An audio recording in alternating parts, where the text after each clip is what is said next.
starting a journal, the yin and yang, and knowing yourself in that we're all programmed for something. And it's not necessarily that we want to deprogram entirely, but we want to make our programs help us reach our goal. So if our goal is selling a book and we have reactions that are going to hinder us selling that book to more people, we want to wipe that out.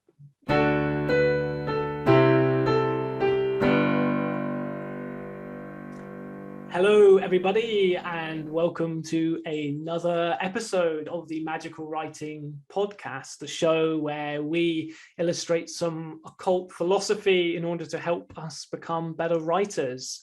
I am with my amazing co-host, Essie Mendes, author of The City, and I am Joseph Sale, your friendly neighborhood mind flayer.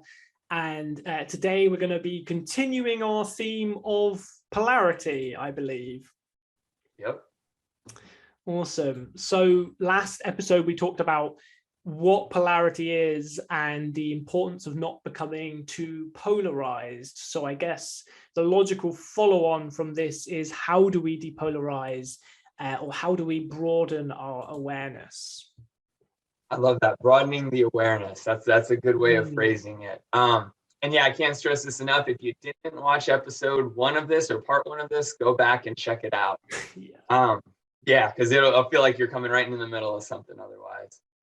For this, when you start to depolarize, or if you do any magical work, one of the first things they tell you to do is get a journal and start journaling. So I will give that caveat here first. In fact, maybe I'll give 3.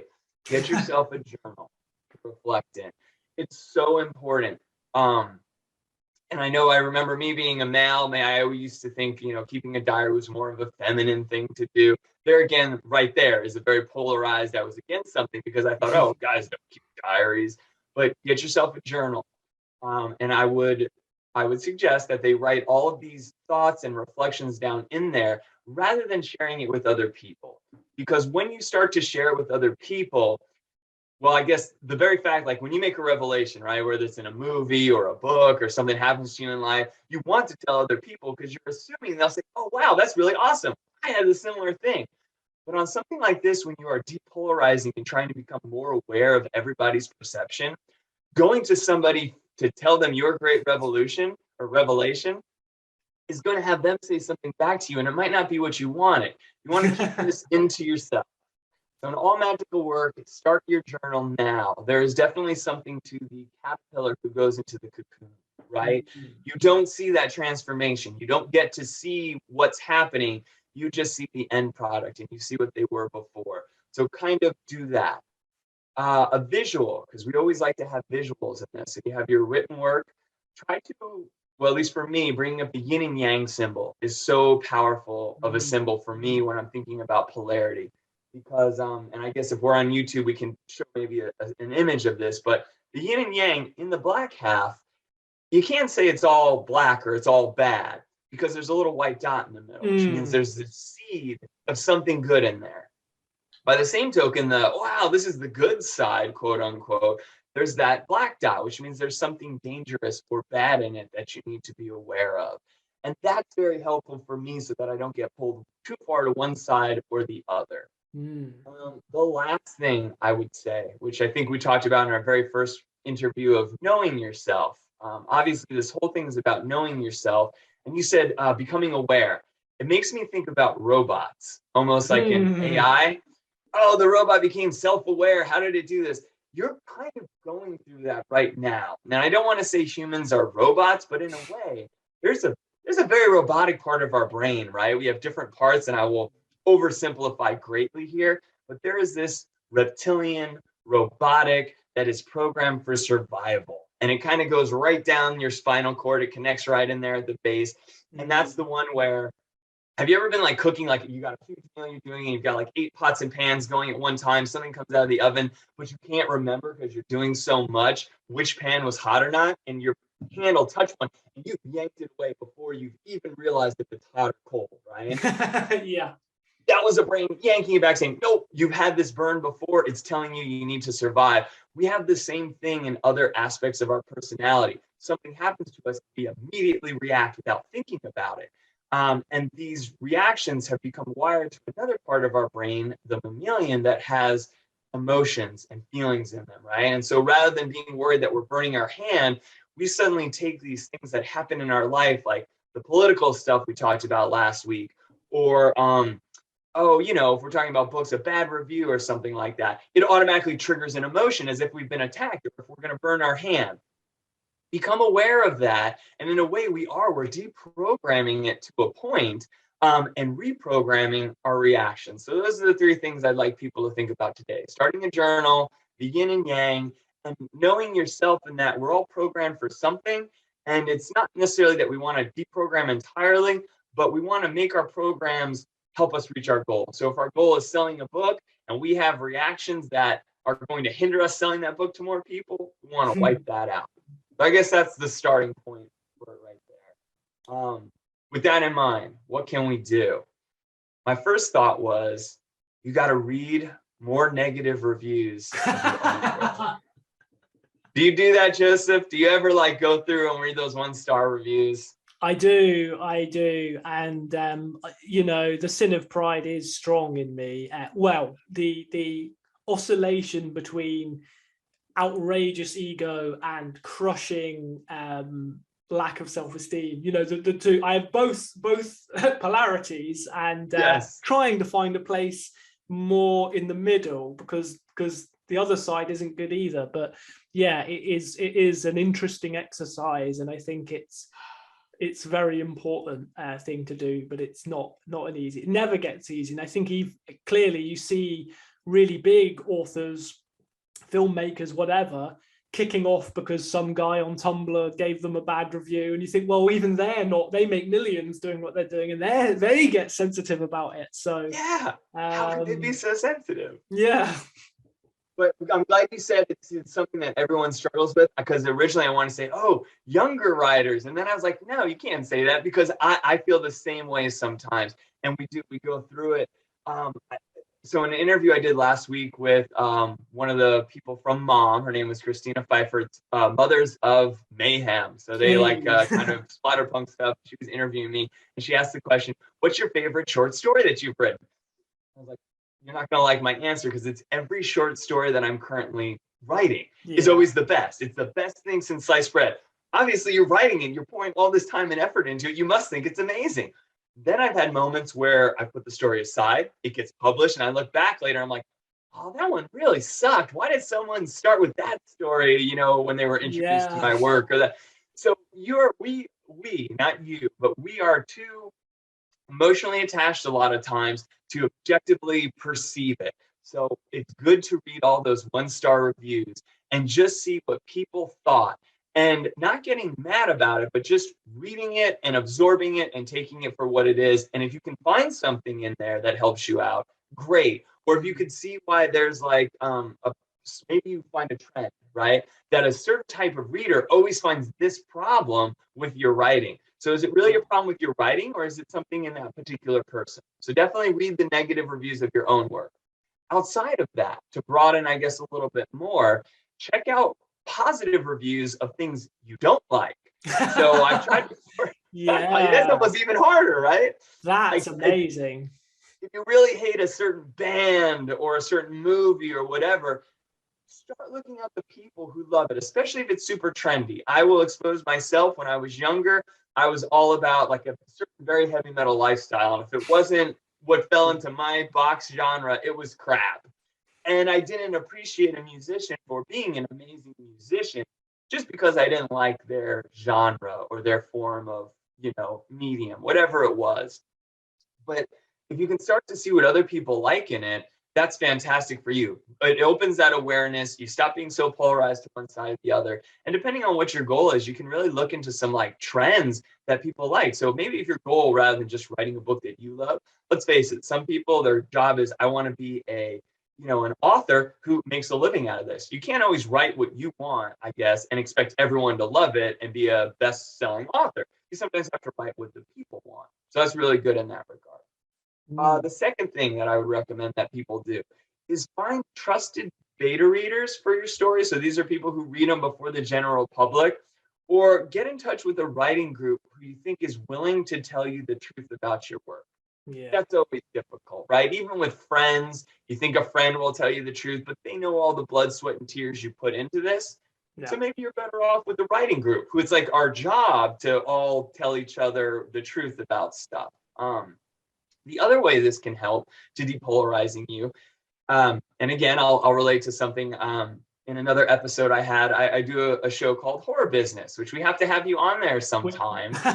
That's very kind. I don't know how much I could be an authority on the business side of things, but it's an amazing show, and definitely people should go and watch that because it's full of fantastic advice for I'm a couple of episodes behind, but it's amazing stuff. So and it's one of those shows where you take your notepad and your pen to because you're not just going to be entertained, you're going to actually write stuff down and really learn something. So it's labeled as education because you can, when you pick like on YouTube's and podcasts, I'm like, well, this is educational only. So readers, you're not going to find out a lot of great stuff about me, but authors, yes.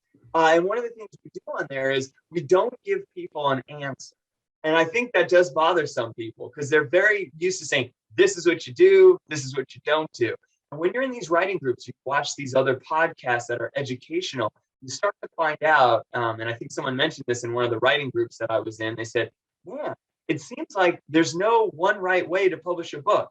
That's absolutely correct. Yeah. So what worked for me won't work for someone else. The best I can do is tell someone my experiences.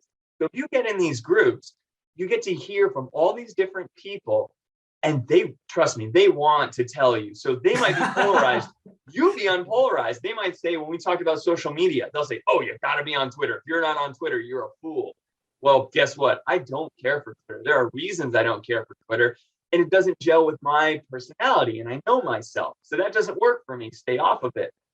But it's good to find out why people do like Twitter, because if it gels with one of your personality traits, or you've got someone in your corner who's a supporter who can be on Twitter, maybe they can help you navigate that and be like your cheerleader in the Twitter arena while you do other stuff, where you are better at. They'll tell you why they love self-publishing or why they'd never self-publish again. And you just get to sit back and objectively say, oh, that's very interesting. Oh, thank you very much. You don't have to weigh in and say it was good or bad. And then you get to test all these things out and get everybody's experiences. So again, it's kind of seeming weird. You're this voyeur in the room looking and everything. You're listening. You contribute, but you don't contribute so vehemently as these other people do because you want to learn from them. And I guess the last thing, we as writers, I think we do need to be on social media at some point. It is good to step away, to detox.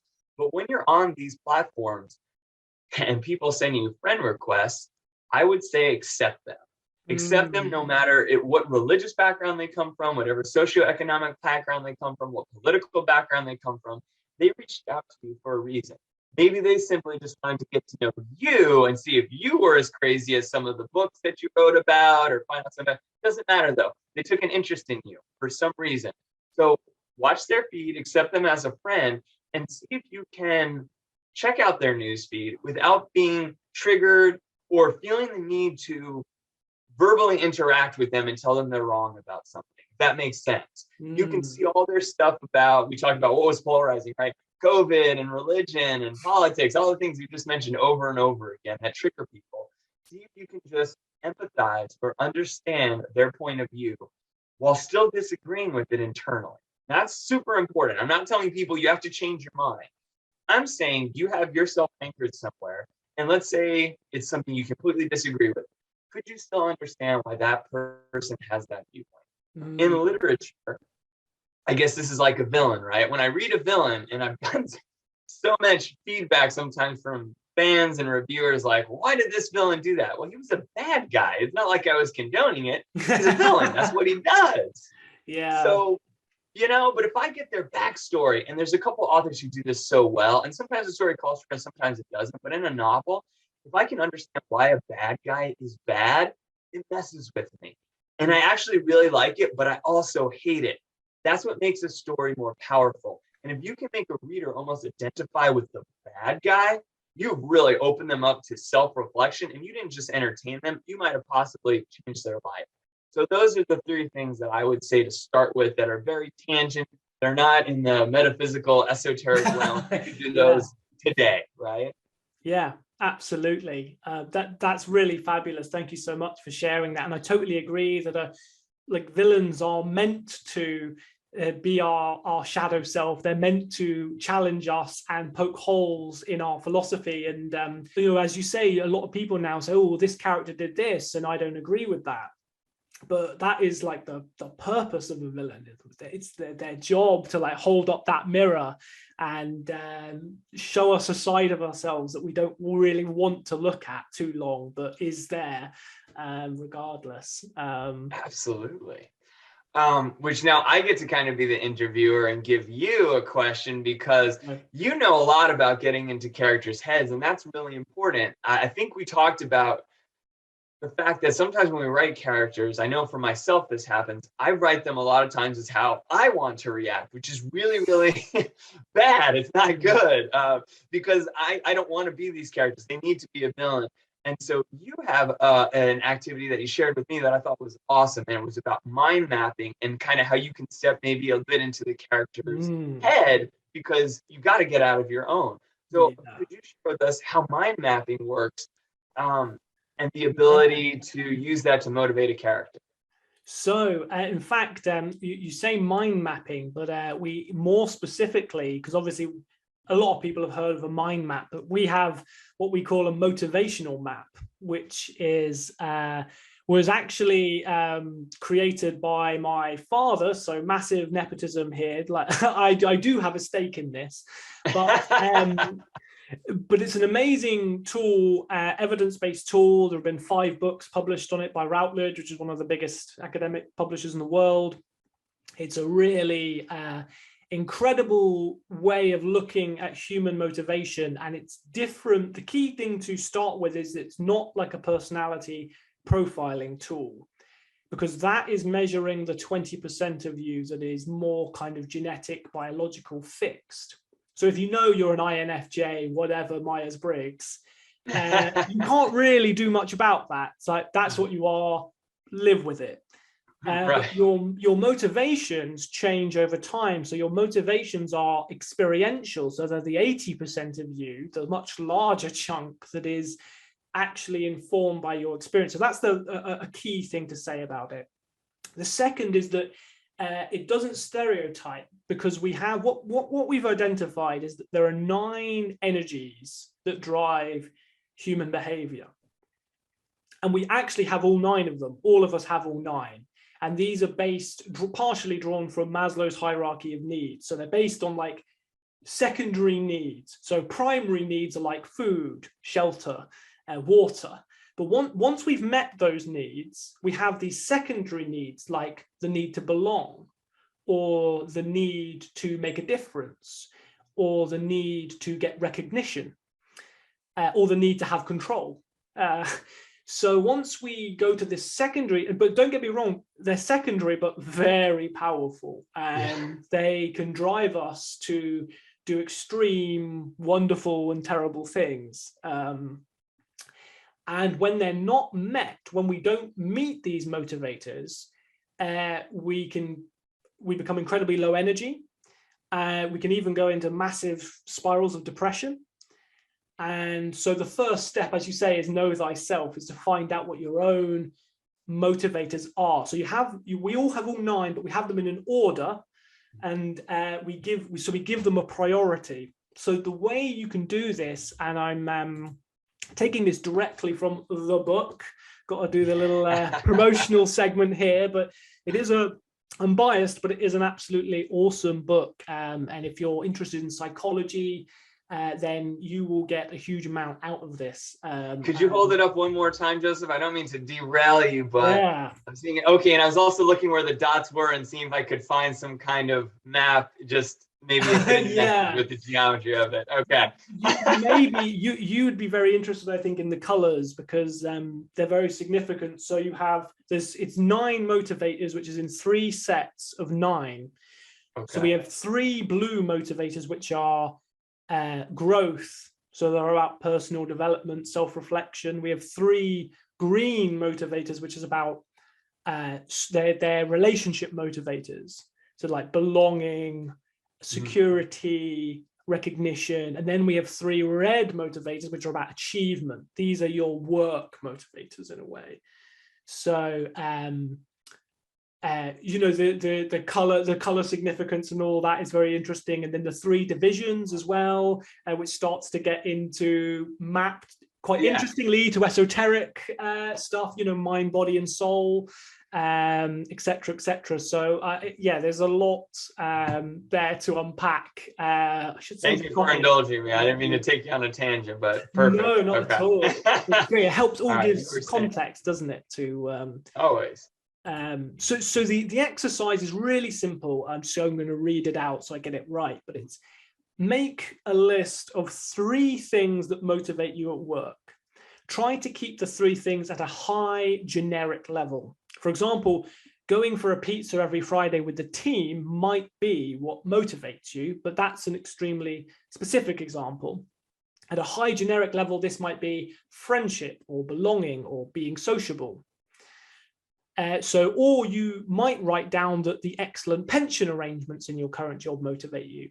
So what is the underlying motivator from that specific example? In this case, it might be a long-term security.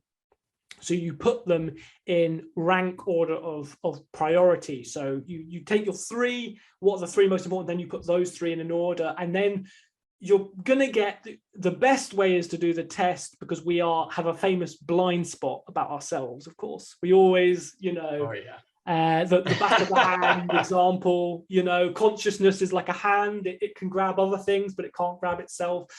But so the best way is to do a test. But if you do this exercise, you may get 2 out of 3, or you may get relatively close to discovering what your kind of underlying. You may begin that journey of self-knowledge.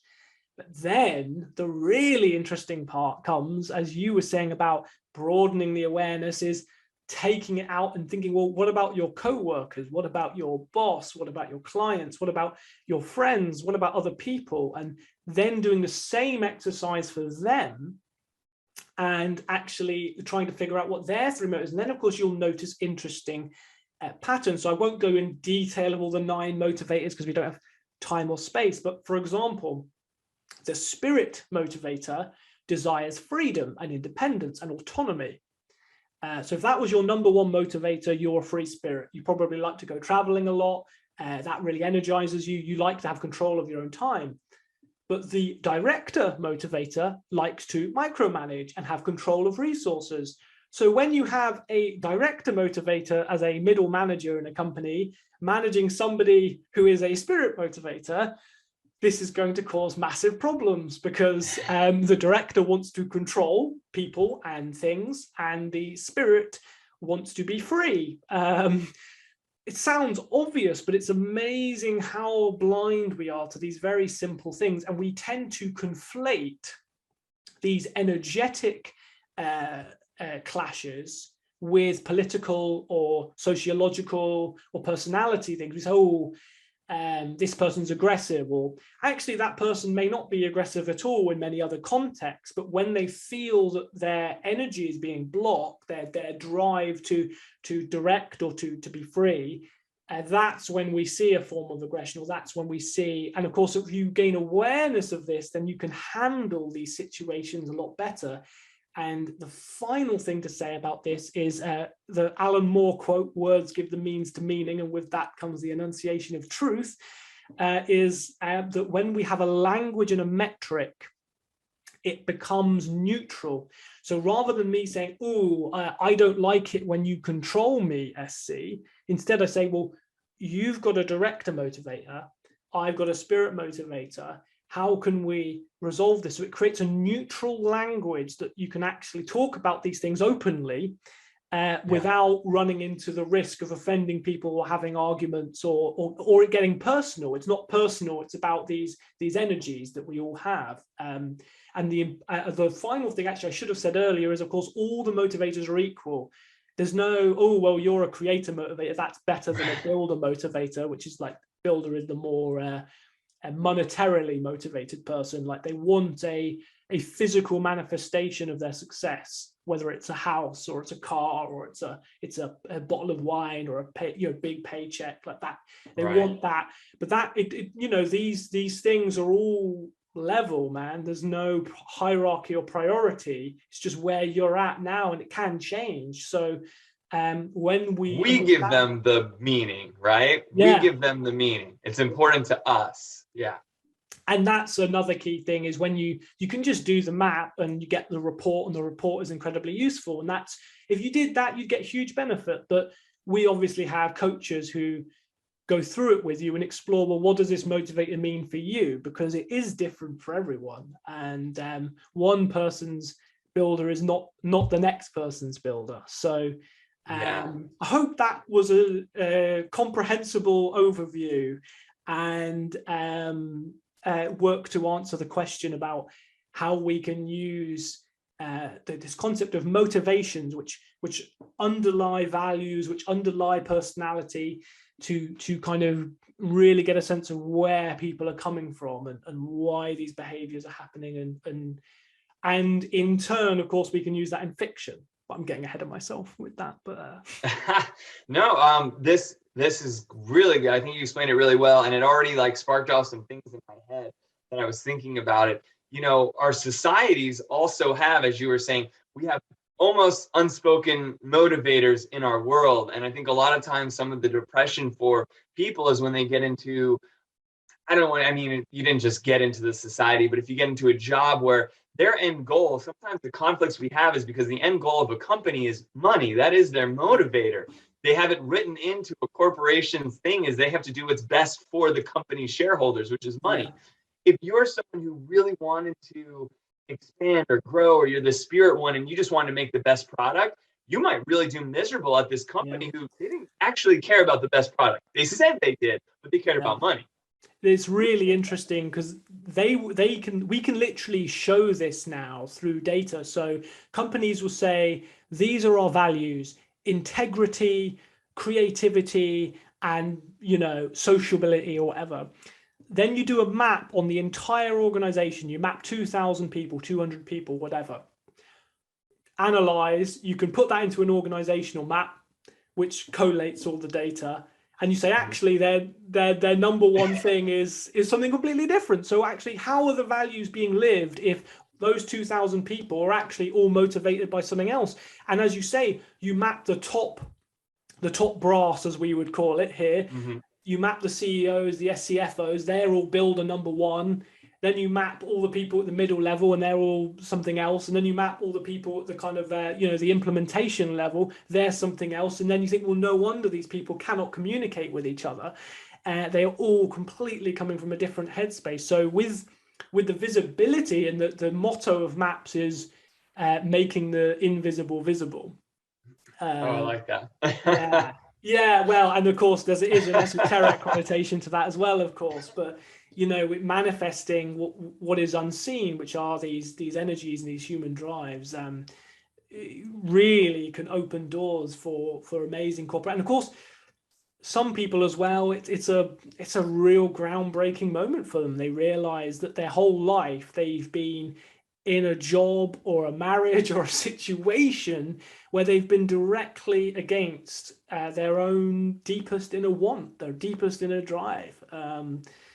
And it's quite heartrending when you see that and have those conversations with people. But the great thing is they've done it, so they can make the change if they want to make the change, They can make the change if they want to. That's powerful. And they can also maybe start to see it, not that it wasn't them that was the problem. It was more the situation, but it was them remaining in the situation, that problem, not knowing themselves, and then they can get out if they want. There was another thing he said that really, it brought me back to that robot thing that I mentioned, that there is a large chunk that isn't actually you, that could be changed. All these things are equal. You just have to decide, and we give value to a certain thing. So money might be the most important motivator at one point in time, but it could change to spirit, and it can change as easily as you deprogramming that mind, right?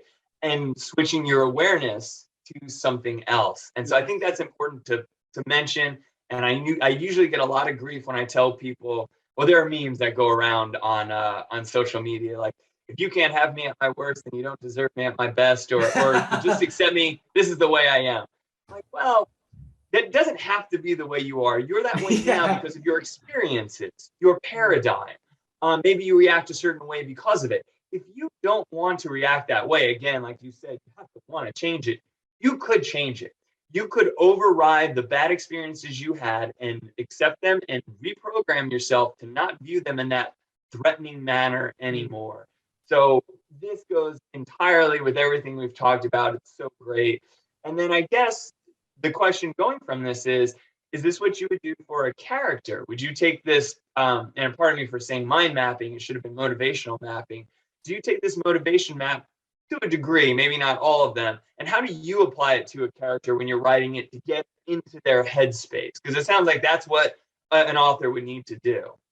Yeah, that's a great question, and no worries. I do it myself because mind map rolls off the tongue. It's such a common phrase that we have, and in a way, it is a map of the mind. But but the motivation as well. And I absolutely use this for characters, and I think one of the things a lot of authors conflate and get confused over is characters having goals versus what really is driving and motivating the character. So there's, you say what motivates your character, and they say, oh, this, and they normally, just as in the example, they give a specific example. They say they want to take over the world. Or, why do they want to take over the world? There's a generic or broader drive under there. Is it the desire for control, for example? Is it the desire for Searcher is to make a difference? And Searcher is one of the brilliant motivators because my crazy serial killer villain Smiley is a Searcher, I think, because he in his head he is making a difference. He's making a positive difference. Like the rest of the world doesn't see it that way. They see him as like this crazy psycho killer, but him, he's enacting a ritual that's going to save the world. And so he's driven, he's like a believer. So bearing that in mind all the time I was writing the character helped me to make him, I think, feel more credible than just your standard loony villain doing evil things for evil reasons. It's like he genuinely is driven by this energy of making a difference. He genuinely believes what he's doing is the right thing. And you can make this as complex or as simple as you want. You can do the full 9 in order. Your lowest motivator, by the way, tends to indicate an aversion. So if a director is your lowest, you probably really don't like being controlled, right? Like it depends on the scoring, and there's a lot of detail in how this works. It's a very kind of sophisticated, nuanced thing. But as a general rule, if your lowest motivator will often indicate what you're moving away from. So you're moving towards stuff, but you're also moving away from stuff, and that's an important awareness you need to have too. So you can take it to that level and have the top 3 motivators, the bottom one, how do all these things interact? And of course there's the alchemical formula. We've covered like individual motivators, but when you put them together in a profile, they start to do really interesting things. I mean, to give if it's not too much to give a personal example, I have friend and spirit in my top 3. So that means I want to be free and autonomous, and I want to belong and be sociable. So that's obviously a conflict. It pulls me multiple ways, and I feel it sometimes. I literally feel I'm like a rabbit in the headlights sometimes. Like, what do I really want here? Because I've got both these desires, and I have to, because I'm aware that I'm able to think, right, well, yesterday I did something really social, so today I'm going to take some time for myself. I'm going to meet both of them, but I have to like really consciously think it through. So there's all that interesting stuff to play with. But if you wanted to keep it simple for now, you could just use like one motivator and build a character is driven by this one motivator. One further thing to say, if you really wanted to take it to the next level, and I'm always for pushing the envelope, you can actually show how your character's motivations change throughout your story, and you can map that journey. So you can say, right, they begin the book as a builder, let's say, and they just want money. And then at the end of the book, they have this revelation, they have this change, circumstances and what they go through changes them, and then by the end they kind of change to become a searcher, for example, and they want to make a difference to people. So you can do really interesting things with this system, and I do think it's a good way of making your characters feel more three-dimensional, because rather than just, well, they need to do this because of the plot, or they do this because they're evil, Right. or playing into stereotypes. Oh, she's a mother, so she just wants to protect her children, right? You know, these very basic archetypes that we reuse and reuse and reuse. Well, okay, she is a mother, so she does want to protect her children, because, you know, that is an instinct that we have as a species. But she's also got this creator motivator. So she wants to be original. She wants to solve problems. So what's the tension there? The mother instinct is very protective. It's very non-creative. It's very narrow. But then she's got and then you start creating tensions. And when you have tension between two things, that's when characters start coming alive. Or at least in my view, they said of the character Melmoth the Wanderer in Charles Maturin's masterpiece, Gothic masterpiece, that like he was both tempter and tempted, and that's why he's such an interesting character. Like, he sold his own soul to the devil, and now he goes around getting other people to do the same, but he's sorrowful about it because he himself has compromised his own soul. Yes. So like, that's an interesting character because of that tension, and so you can use the maps to help you build the same kind of level of complexity into your characters as grand old master Charles Maturin. So Beautiful. that's my sales. I like it. No, that's good. And we got to put this book linked in the comments below, because that's super important. And we want to appeal to these readers. And I think that's a great way to do it, because sometimes we don't know what we don't know. I guess that's the easiest way of saying it. So if you don't understand what some of these motivators are, boom, now you can look at it. You'll be learning about yourself. You'll be learning about characters. So that's an excellent one. Excellent. Just to add, actually, that's very kind to put the link in the description. And actually, if you read the book, there is a secret code in each book to get a free map. So you have, if you buy the book is priced at kind of business pricing, so it might be slightly higher than one would normally expect, but it also does include a map. So that is a worthy investment. You get the book, but you also get the tool in it as well. So that's very cool. Okay, I like mystery codes too. I thought that would appeal to you. That's very appealing to me. Oh my goodness.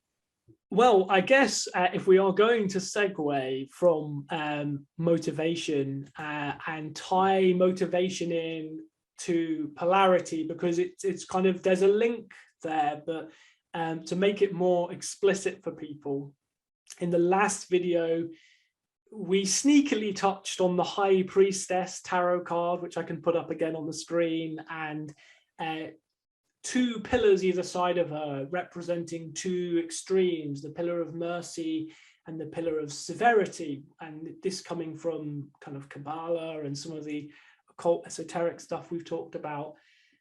So there is a middle way, as there is a middle winding way through the yin yang, there's a middle pillar, there's a middle path. And I was wondering if you could talk a little bit about this middle road and what the significance of it is, and how this ties back in with writing and everything else we've been. So no pressure, big question. Yeah. Let's see if I can do that. Oof.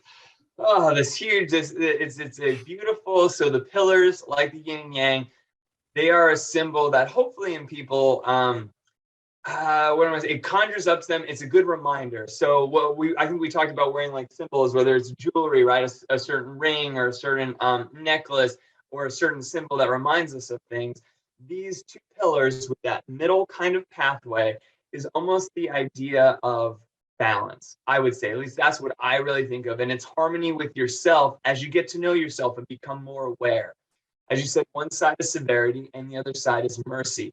And it's important to recognize that loop that we have. Certain bad things are going to happen in your life, but you don't have to view them as negative, but they are going to happen. To say that, I'm like, oh, I just can't wait. And I used to do this, and I don't know if we talked about it before, but I always used to think that when I just got a little bit older, things would get better. Like, oh, when I graduate high school, then I'll be in college or whatever it is you're gonna do. I'll be an adult. It'll be so much easier. And then when you get there, be like, oh, if I just get this next job, then I'll be okay. My motivation was all over the place. I just kept thinking that age was going to fix something. Yeah. Like these things that were happening to me were bad, but they never were going to go away. I didn't realize that those things happen so that the good things then can come. So you really have to find that yin and yang, that seed that we were saying. And the balance is kind of that representation of it, I guess. That middle path is recognizing that there are two sides, and that sometimes you have to be more severe, and other times, other situations call for having more mercy, and vice versa. And so seeing beyond your own perspective can help in this, and seeing the bigger picture. Looking back now, and I'm sure you probably feel the same way, some of the stuff that I thought was the absolute worst that could happen to me have turned out to be the absolute best. Yeah. And originally, I'll do a personal story. We were supposed to have this film a little bit earlier. And what happened was I had some life things that came up. And I was really freaked out. I felt really bad. Not one about just missing our being able to do our recording, but these things that were happening, they seemed to be coming one right after another. And at some point, I had to be like, wait a second. These things are not happening to attack me as a person. They're just happening. And I just have to be okay with it. And I have to respond this way in this situation and this way in that one to get through it, to get to my end goal, which whatever that was going to be. So know that these things are always going to happen. It's a flow, it's a circuit. And in the middle, you can see the bigger picture and say, okay, if this is happening now, let me react non-emotionally, if that's what the situation calls for, or give the emotion it warrants it here to get the problem solved and to move forward towards your goal.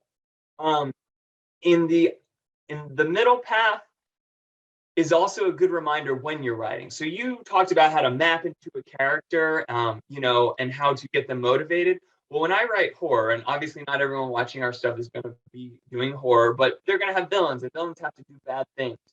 And I have to get into a headspace, right? To write as the bad guy, to write some of these things. Like I've had family members read my work and like, geez, do I need to be worried about you? I'm like, no. That was a character doing that. I wasn't doing that. So I may have to move out of my middle path for a while, which is difficult for me. And I always want to write stories as this middle path kind of guy, which is not what other people want to read about. They want that struggle, that tension that you discuss. If we always just sit down and have a motivational conversation, like, oh, yeah. I realize we're not gelling. It would be pretty boring, yeah. Because you perceived this word that I used one way and I kind of meant it a different way. Let's talk about that. Like, no, I need to stab you. We need to have a fight. I need to stop you. I need to have all these other things going on. So move into the headspace of the character, but don't become the character. And then get yourself right back out by realizing, oh, wait, I'm in the middle path. That character went to one side or the other, but I did not. And this could be for the other one. Maybe you have a character that is so loving and caring, and they want to do everything for everybody else, and their character is walked on all the time. You don't maybe necessarily want to be that way in life. Yeah. You don't want to be the doormat for everyone just because you love everyone so much. So get out of the headspace and return back to the middle pillar. So it's a good reminder for that. The final one, which I would say, which you already touched on greatly, is that you have moments where you had to go out and be sociable because it's important to you. You also had times where you need to recharge and be alone. In your career, you can apply this middle pillar to the reception of, say, news. And I don't mean world news now, but I mean like you get a good bit of news, right? Oh, you're on cloud nine. I had a great review. I got featured in something, that dizzying high that you talked about. Almost like we're so oh, I'm the best. This is fantastic. I love it, right? So don't stay high on that for too long. Realize it's time to come back to the center point. If you receive bad news, same way. Don't dwell on it for too long. Find the seed that's in it. Recognize that there's a reason for the setback, and then always come back to the middle so you can continue moving forward. If you get too excited about one thing or too down on one thing, you forget the next point. And in writing, just like in life, there's a season for everything. So there is a time period where you have to plant ideas. I've had days where someone asked me what I got done in writing it, and don't feel bad about this. I'm like, gosh, I don't know if I really did anything today. I literally walked and paced my room. I cleaned and thought about things, and not a single idea percolated, but I planted stuff, right? And maybe they'll develop later. So there's a time for planting the ideas. There's a time for grueling hours behind the screen, typing. There's a time for that. And then there's a time for celebration.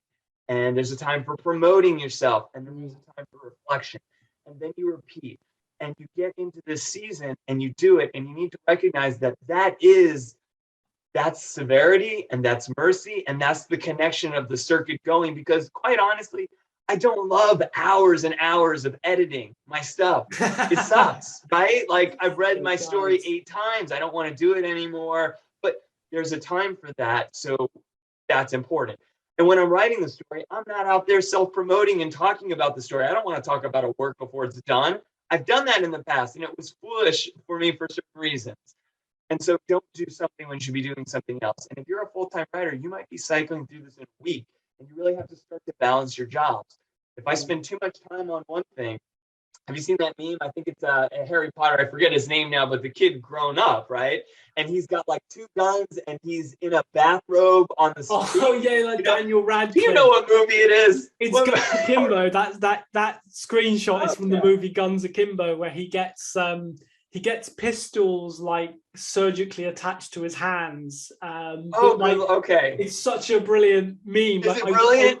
I haven't seen the film, but the meme is brilliant, and I almost wish that it was real. Like I almost wish that was just Daniel Radcliffe gone down the plug hole. Right? Like, yeah. So you see him as like this normal guy, and then you see him as like this crazed dude with the 2 guns from a kid. And I'm thinking to myself, if I sit in front of the screen writing for too long, I look like I walk out, and I'm like the coffee cup is shaking in my hand, the hair is everywhere, and I'm like, what's happened in the world for the last 3 days? It's like, no, you can't do that. I got to have a time for writing and a time to society again. And if you spend too much time on one task, something else suffers. And so it's just a good idea. It's a mental, visual representation of saying, I want to always come back to balance. When things go bad, when they go good, come back to center, appreciate everything, and then always come back so you can find your balance. And that, I think, is the best representation without getting into like some metaphysical, esoteric ritual work that you could do. And we're doing well at that, I think, of balancing, of saying, like, here's some very physical work that you can do in the real world that's esoteric and occult without getting too far into what some people would call the mumbo jumbo or the voodoo, weird stuff. Like, I don't know if I want to be, doing rituals. But it's really the same thing. And there's kind of a creative aspect to us that is, we believe in magic, we believe in all this stuff. And the middle pillar and the high priestess card gives us a great visual for our mental creative side. And then our logical side can be that other aspect that we lean on, like, okay, I know all this woohoo can work, but I still need to do work in the real world. So I need to do my motivational map. I need to take some of these tests. I need to write myself out a to-do list, prioritize, and find out about myself. And again, it's always on the big scale and on the small scale, the macro and the micro. And that's your guys' word for 2022, balance, I would say. Practice balance more than anything. That's so awesome. And I can't add to that because you've so brilliantly summarized it, but just to offer a kind of slice of reality, as it were. I think one of the hardest and most unexpected lessons I ever learned going down the kind of esoteric path was when I reached a certain point where I thought, I reached what I felt was like the height of a mystical mountain, shall we say. I thought I'm now having some experiences and opened up to some things that are pretty cosmic. And but the lesson that I really took from all of that really was actually, I had to go all the way up to that top of that mountain to kind of actually realize that now I have to go back down and keep living my life. Like, you don't just vanish into the cloud like Ezekiel.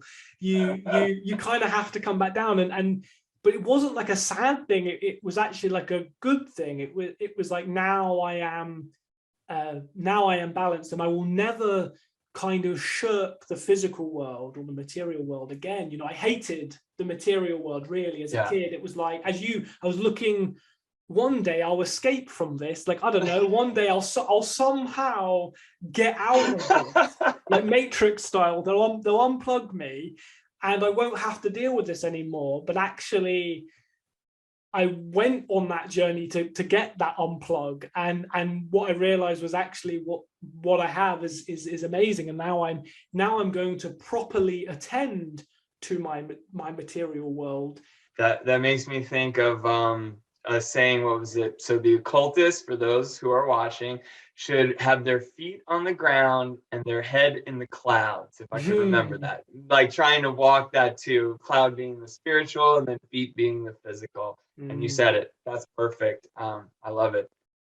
I love that quote too. Well, I think we've given people some tools for exploring this process of depolarization and finding out where other people are coming from and maintaining balance. I love balance being the word for 2022. Yes, please. That would be amazing. And I guess we should leave it there and see what is in store for episode 3 of Magical Writing. Sounds good. Thank you again. I appreciate everyone joining us. Bye for now.